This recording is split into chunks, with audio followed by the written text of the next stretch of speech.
Well, thank you very much. Actually, thank you very much, Andrew, for that really excellent description of the issues before the tribunal. I do work for the government. I work for the Navy, and so because of that, I have to say that what I'm going to just talk about today are my own personal views, not the views of the United States Navy or any other part of the U.S. government.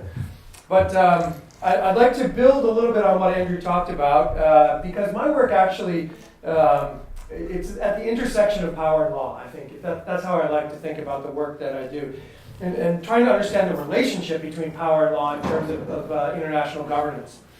In particular, I'm interested in what is the interest of, or the role really, of national interests as they're expressed through how states take legal positions about international law, right? So what is the role of national interest and how is that expressed in a state's approach to international law? Because I think law evolves, and law evolves through, of course, state practice and the action of states and the decisions of tribunals and agreements between states, right? So since law evolves and since national interests are reflected, of course, in national policies, national interests, as national interests change, therefore international law inevitably will change. And so, I like to understand that dynamic behind how that works. And I've been studying, in particular, I've been studying three things about China. I've been looking at China's sort of geostrategic position in the region and in the world, and how that affects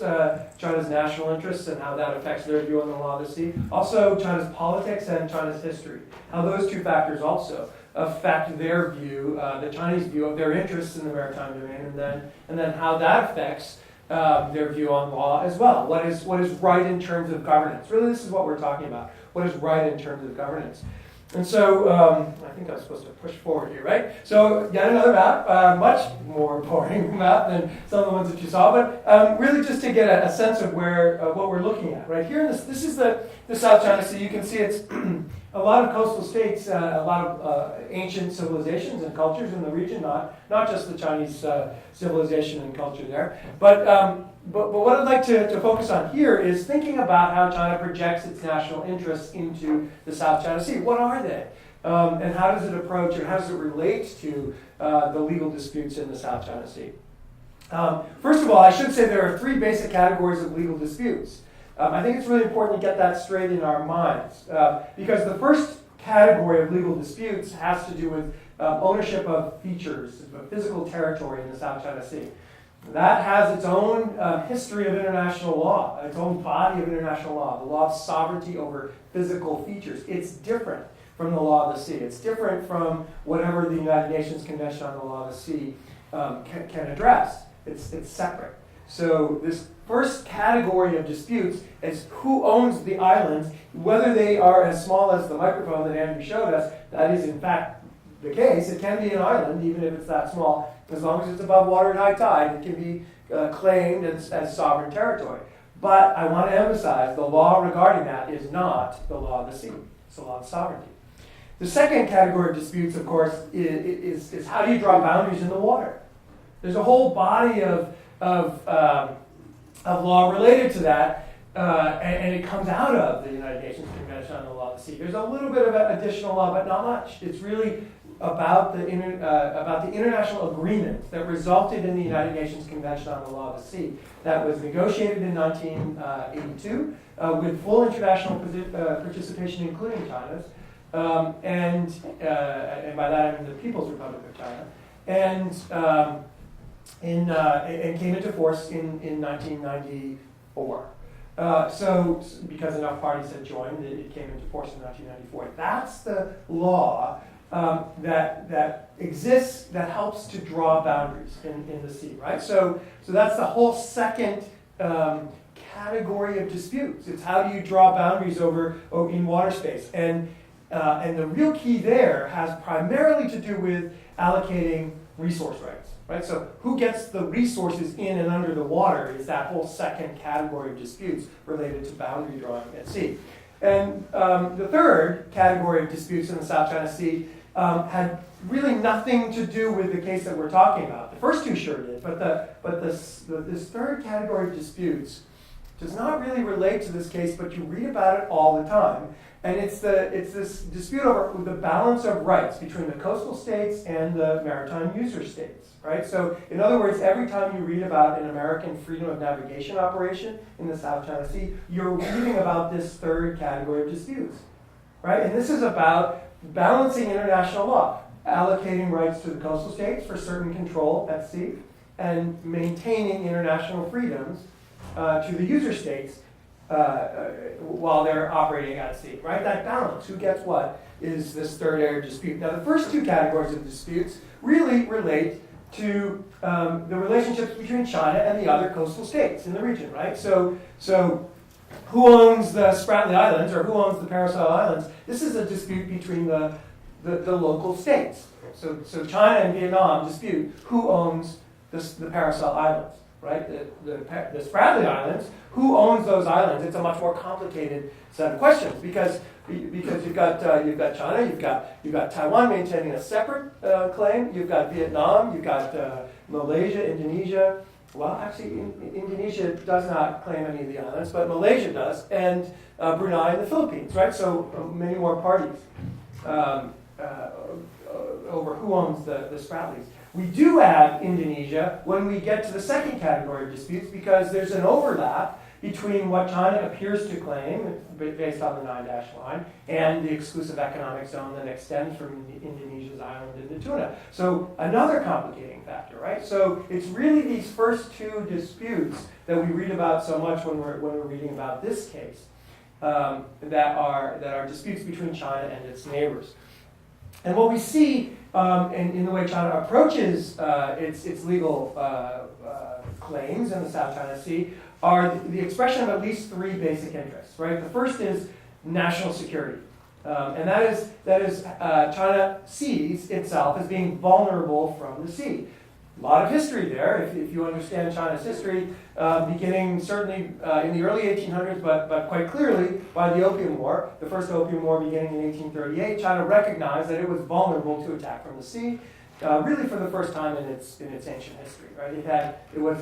By the 1838-1840 time frame, China recognized that its coastal defense system was insufficient to meet the technological advancements of sea power at the time. And so for a century, China was attacked from the sea. So there's a security component that's related to its geography and its history that affects the way China views its interests in the maritime domain, and therefore that affects China's approach to what its claims through international law and through domestic law are, both as to the islands and as to ownership of as much of the sea space as law will allow.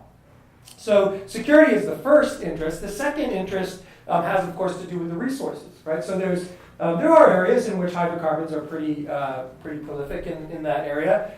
It's not. I don't think the next Saudi Arabia, but it is. It's an area where there are hydrocarbons. But probably more importantly are the fish, right? So it has historically been one of the richest areas of fisheries in the world, but because of overfishing, that actually has been the sea stocks there are collapsing. So the second interest is resources and really the management of those resources that's a very important one. And the third interest I'll just say is politics, right? So there's two ways of looking at that. The first way of looking at politics is international or regional politics, right? So my view is when you look at the way China behaves in regard to its disputes in the South China Sea, and in the East China Sea as well. I think what you can observe is China demonstrating to its neighbors the way China perceives it ought to be treated and respected within the region, within the regional political system. China, I think, is attempting to put itself in a more central position and to expect smaller states to respect China's positions on these issues. And it uses the disputes to demonstrate that. I think that's part of what you're seeing in the way China behaved toward the Philippines when the Philippines initiated the arbitration. And it's also part of why I think once President Duterte decided to to negotiate with China, and went and sent emissaries to China, and then went himself to China. Why I think you've seen a different approach from China, right? Because its political interests are managed more effectively that way. And then, of course, the other aspect of politics is the domestic element. And there's a very real domestic political component to how the Chinese state behaves in the South China Sea. The Chinese Communist Party very much relies on the perception that among the Chinese people that it is competent to make sure that China's interests in protecting and securing what China claims can be achieved. And so there's some attribute this to nationalism, and there's a real element to that, but it's also a demonstration of competency, I think, is part of what we're seeing going on as well. So what we're observing here are in this region is it's really the stage for the national interests of the countries to play out. And so I think it's very important to understand what China's national interests are and how they behave in accordance with them. So, so that's the Spratlys and Scarborough Shoal. Just in case from the last presentation you might be wondering where those were in the South China Sea. Those were the two areas in which much of the case action occurred. So I've got just a kind of a quick little diagram I'd like to talk about.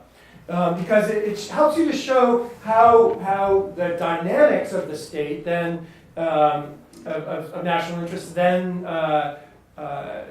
turn into policy for action and how states behave in accordance with that. So, you can see that there are diplomatic or institutional options for dispute resolution and power-based options. Bilateral, multilateral, and international tribunals being sort of legitimate institutional approaches to dispute resolution, and then power-based options, non-militarized coercion and militarized coercion, of course, are the basic approaches to power-based options.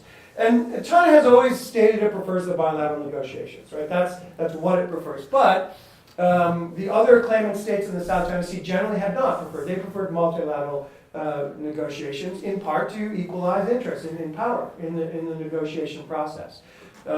So there's been for decades really a stalemate between those two approaches. The smaller states were unwilling to engage in bilateral negotiations because they were outpowered, essentially. But China wasn't willing to even the playing field by engaging in multilateral negotiations beyond a certain point. The Chinese did a few things in the early 2000s, but beyond that, they were not willing to go. On the right-hand side, if you think about armed conflict or militarized coercion, one of the reasons that the United States has forward-based military force in the region, military power in the region, is to try to keep regional stability. In other words, to take a military solution off the table. That's essentially one of the objectives of the American military presence there. So what does that leave? That leaves the International Tribunal, the law, the approach, and non-militarized coercion. And I think it's really important to think a little bit about why each side chose what it did, right? The Philippines, of course, really has no coercive capacity, very little coercive capacity, especially compared to China. But the law is a really good equalizer in that regard. And so it was a very sensible choice for the Philippines to approach this. I'm a big believer in this arbitration for a lot of reasons. Even though it was criticized as being something that couldn't be enforced, I think there's a real sense in which once this legitimizing opinion was issued into the international community, it becomes the yardstick against which every country's actions are then measured, right? Because it has an inherent legitimacy to it. Countries are going to have a harder and harder time to act in ways that directly contradict it. It's not to say it won't happen, and it's not to say that this case can or will solve all of the problems, but it does perform a very important legitimizing function or delegitimizing function for actions that come after it.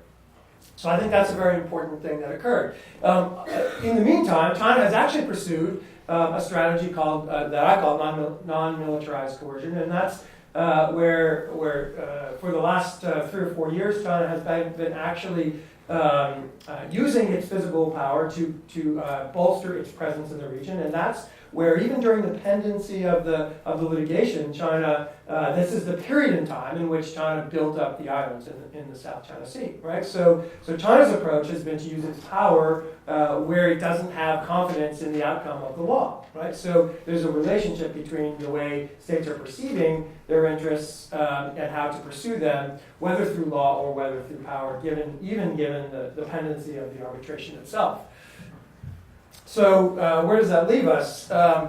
There's a couple of reasonable questions to ask, and if you get down to the bottom here, I think this is really some of the important questions. How can the parties now, at this point where we are, be supported in negotiating a settlement of the disputes? Notice the word negotiating, right? The arbitration is not enforceable, so in the end there always has to be some form of negotiation to resolve the dispute, some sort of agreement between the parties. And how can they be supported based on the arbitration decision itself, right? How can that all those three things move forward? The parties and their interests, the movement towards settlement, and then the basis being the arbitral decision. And then, of course, what is the American role? We can take that up in our discussions if you like. But what is the American role now going forward? We have maintained military presence in the region for the purpose of maintaining peace and stability and deterring conflict, and that has been very successful for 70 years. That's been a very successful aspect of American military presence in the region. Well, how do we see it going forward is a real question. All right, so you heard about the 9-dash line a little bit from Andrew, and really what it reflects is a very complicated history in the South China Sea. So I think it's quite clear that not only did China not have a physical, have the capacity really to occupy or physically control the territories in the South China Sea, sort of historically, no country really did. And so I won't hazard a guess as to who is the best and most rightful claimant of any of the islands. I think that's a great guess for a parlor game, but really it's not an easy answer. It's not something that you can resolve through. It's not something you can easily resolve, either looking at the facts or the law. It's not an easy thing to answer because there's so little actual history that relates to the law of sovereignty on the part of any country, that really you have to sort of decide which of the thin threads you believe the most or is the most important and latch on to that. And so that's, of course, what the parties are doing because it's in their interest to do so. I think the best scholarship is that no state ever achieved physical control over any of the islands long enough to actually be considered the sovereign. And what really is probably more clear is that it was an open system. That's actually something we should be thinking about because in pursuing litigation, the parties are pursuing win-lose outcomes, right? So the first two disputes, who owns the territory, and then how do you draw boundaries in the water, those two types of disputes are win-lose outcome disputes, right? So if it's my island, it's not yours. If it's my water space, it's not yours, right? But that's not historically how the system functioned, just plain and simple. So what we're really doing is we're overlaying a new set of laws and a new regime over an older system that did not function this way. And parties are making claims based on sort of threads of history, but frankly not strong history. So really, I think probably some of the better outcomes for the future are those that look backwards at a more open system, where there was more sharing of resources in space. I think that's where a future of peace and stability in the region actually lies, frankly, in outcomes that are actually more cooperative. You can say win-win, more cooperative outcomes in something that looks a bit more like an open region, where the parties all have some way of sharing, and there are good mechanisms in the international system that to use as examples. So one of the things that I'd like to point out is that, so this is what, after the tribunal, this is essentially what the South China Sea should look like. I have one quibble with this map. This is from The Economist, and The Economist does really great work. The one quibble I have is that what we don't know So what we do know from the tribunal is that none of the Spratly Islands nor Scarborough Shoal are entitled to anything but a 12-mile territorial sea, right? So nobody gets to claim a big 200, see that line right there, that dashed line all there? That's the 200-mile line from the coastline. So that's what the exclusive economic zone, that sort of lighter blue there, is the exclusive economic zone of each of the coastlines. The red 9-dash line is what that China presumably claims. Now we've got that lighter area in the middle here, and the quibble I have is that we don't really know whether any of the parasol islands are big enough to claim an exclusive economic zone, because the tribunal did not deal with that. So it is possible that there would be an exclusive economic zone up here. However, what we do know is that this sort of comma-shaped area here is very clearly an area of high seas in the middle of the South China Sea now.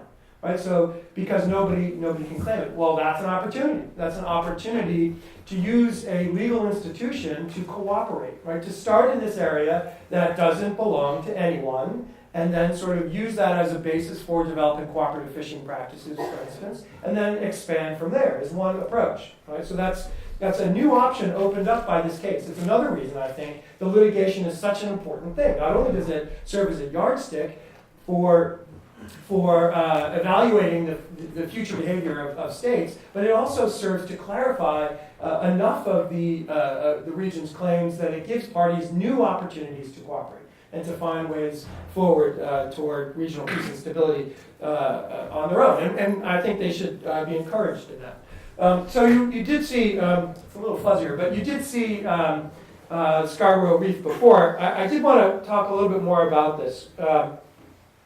So I think what we're observing with Scarborough Shoal, actually, is the best way of calling it. Scarborough Shoal is very encouraging. So Scarborough Shoal, this is the area that both Philippines and China claim, and for decades, maybe centuries, both Philippine and Chinese fishermen, and indeed I think even Vietnamese and Taiwanese fishermen have been fishing in this region, right? So you note that it's got one little opening there, and so fishing was occurring in this very rich area in here, and then also around the reef. It's also very rich in sea life as well. And so in the spring of 2012, really one of the problems that precipitated the litigation was that there was a dispute between the Philippines and China over fishing rights there, and the Chinese sealed off the entrance and wouldn't let the Philippines back. Now, why would they do that? Well, first, remember that they claim sovereignty over the feature. So what does that mean? You saw pictures from Andrew that there are rocks above water at high tide. That means you can claim those as sovereign territory. That means territory gets a territorial sea, 12 miles. Right? So now, in the unusual circumstance of a reef, however, you get to claim 12 miles from around the reef itself. So if there's a few features on the reef that are capable of being claimed as territory, you don't just get to claim the 12 miles around them, you get to claim the 12 miles around the whole reef. So China, in what it claimed was an exercise of its sovereignty, closed off the reef to the Philippines. Now, remember, sovereignty is disputed. The Philippines claim sovereignty here, clearly, right? So China exercised power in the middle of the dispute, this legal dispute, to change the circumstances in its favor, right? To exercise actual physical control and not allow the Philippines to fish. So you see the mixture between the first and second categories of disputes, the sovereignty and the resource access to it. So what the tribunal did was the tribunal said, well, wait a minute, there's this exception. There is an exception in the law of the sea that says traditional fishing rights can be maintained in the territorial sea of another country if they're artisanal, traditional fishing rights. In other words, small villages usually exercising traditional fishing rights in particular places in a territorial sea. That does not extend, that right only extends to the territorial sea, not to the exclusive economic zone. All those rights were cut off by the United Nations Convention on the Law of the Sea when that convention was negotiated. But those rights were not cut off by the convention only for the territorial sea. So the tribunal said, well, the right thing to do here is that we're not going to decide who owns the reef. That's somebody else's problem. We can't decide it because we don't have jurisdiction over that. But the reef itself is susceptible to traditional fishing practices of both the Philippines and China. And both the Philippines and China have the right to traditional fishing activities there. And so what have we seen since the end of the arbitration is that the Chinese have allowed the Philippines back to the reef. I say to the reef, right? So far, the best information I have is that the Philippines have not been allowed inside the reef, but they have been allowed around the reef. And actually, there have been a few Philippines citizens who have actually gotten onto the reef, but it's actually fishing inside that 12-mile territorial sea around the reef that the Chinese have allowed. Now, that's what the law requires, right? The law requires a state that has a territorial sea where another country legitimately claims traditional fishing rights in that territorial sea. The coastal state has to give that other country their artisanal fishers access to it, right? That's not industrial fishing, that's something else. This is just artisanal fishing. So that seems to have occurred. Now that's a development, a positive development that seems to have come from this case. Now, should China be letting them inside the lagoon? Well, there's two answers to that. Number one is, I suppose if you're going to treat the whole thing as disputed, then yes, the Philippines should come inside the lagoon. Disputed by that, I mean sovereignty. If China's going to allow the Philippines to treat that the rocks there as being disputed. But China has physical control over that area and has therefore refrained from allowing the Philippines inside the reef. Basically what the Chinese are saying is, we're going to do what the law requires, assuming we're the sovereigns. Right? Does that make sense? Because to let them inside would be to acknowledge that the Philippines has a legitimate claim to sovereignty. But so the Chinese are saying, nope, we're the sovereigns. The law requires us to allow you around the reef, but not around the reef. So that's a positive development based on the law. So another area that I think is worth mentioning is, you saw this picture too. This is Ituava or Taiping Island. It's the largest of the Spratly Islands. And the only thing I wanted to say about this is the question here was, is this an island or a rock, right? And so obviously it's not a geological rock, right? But it's, is it a legal island or a legal rock? And the implication is if it's an island, it gets a 200-mile exclusive economic zone. If it's a rock, it only gets 12 and nothing more, right? So if it's an island, it claims a lot of resources, and then the rights of the state to act in the exclusive economic zone and on the seabed. So a lot was riding on this particular question, meaning the islands that China built up, and I'll show you another picture of that in a second, the islands that China built up were within 200 miles of this feature. So if this was a rock, right, then the Chinese probably built those islands on somebody else's seabed. But if it was an island, then China could claim, well, no, we built them on our own seabed because we can claim 200 miles from this feature. Right? So a lot was riding on that particular issue. And the fact that it was determined to be a rock, meaning it only gets a 12-mile territorial sea, means that the tribunal had jurisdiction to look at China's activities building up those various islands and make decisions about them that it would not otherwise have had. One thing that I think is really interesting to note is that this is a fairly good size. It's about 100 acres. It's just shy of 100 acres in its natural state, right? So it's not tiny, but it doesn't have a permanent population, and it doesn't have a permanent population that isn't supported from outside by the government, right? That's the key. So the key point, though, I'd like to make is that there are a lot of states that have claims to an exclusive economic zone based on features very much like this, sometimes much smaller even, right? So just in the Pacific region, the United States has claims to Baker and Howland Islands, to Midway, and to Johnston Atoll. So quite a few of American features in the Central Pacific are not much different from this.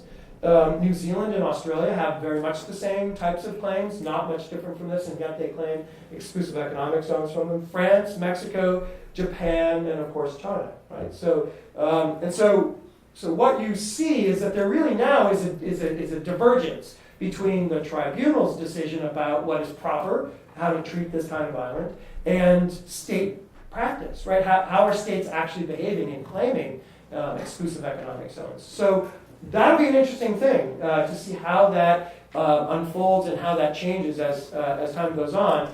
How will we square that circle, right? Because now we have an international opinion that where quite a few important states in the region are now making claims that are different from it. So here we have, again, this is essentially it's a close-up of one of the features, and this is a very interesting aspect of the award. The Chinese built, during the pendency of the arbitration, more than 3,000 acres, right, on 5 features in the South China Sea. They built up more than 3,000 acres of these islands. One of the possibilities was that these could be considered military activities, and therefore the tribunal wouldn't have jurisdiction over it. Right? That's a possibility, because if you take a good look at these islands, and you saw some other pictures of them, you see military-style runways, you see military-style ports, you see military-style bunkers and buildings and communication facilities and radar facilities, and you see troops stationed there, and you see defensive weapons, etc., right? But the tribunal decided not to treat it as a military activity because Xi Jinping said it was not, right? So what the tribunal had to do was to take it at its word. It literally had to ignore all of the evidence to the contrary, but it took China at its word, saying, all right, this is not a military activity. Again, what was the outcome of that decision? That gave the tribunal the jurisdiction then to make that to make its decisions about whether these islands were legitimate or not.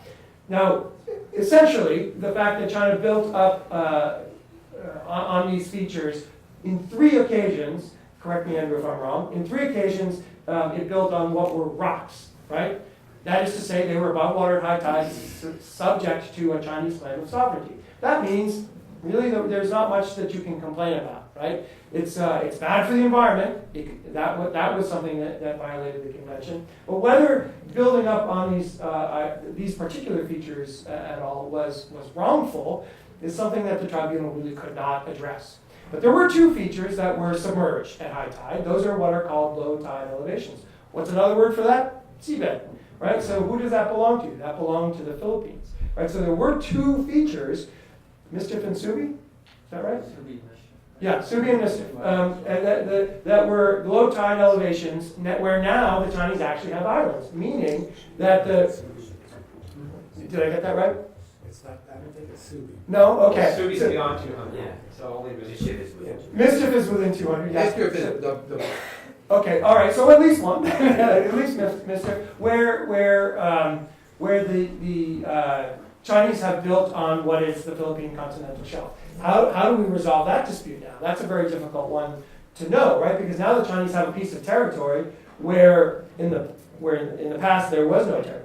And essentially they've destroyed the evidence as to how to assess it, and so the tribunal had to rule on the best evidence available in the international sphere. All right, so lots of questions about how to deal with these things. A few things I'd like to leave you with. Overall, I have this will surprise a lot of people, no doubt, a fairly optimistic assessment of how 2016 progressed. This is a case of first impression in many ways in the laws I've discussed. But it's an important one because the outcome will assess how future cases are ruled. I think there are already winners, essentially. Vietnam and Malaysia and Brunei, they don't have to relitigate these issues. They know how this comes out. This area of high seas in the middle, this is an area where there's an opportunity for cooperation, I think. And then finally, I've been pleased to see that really China has 2 options about how to deal with this opinion. They can accommodate it in some way, or they can confront it.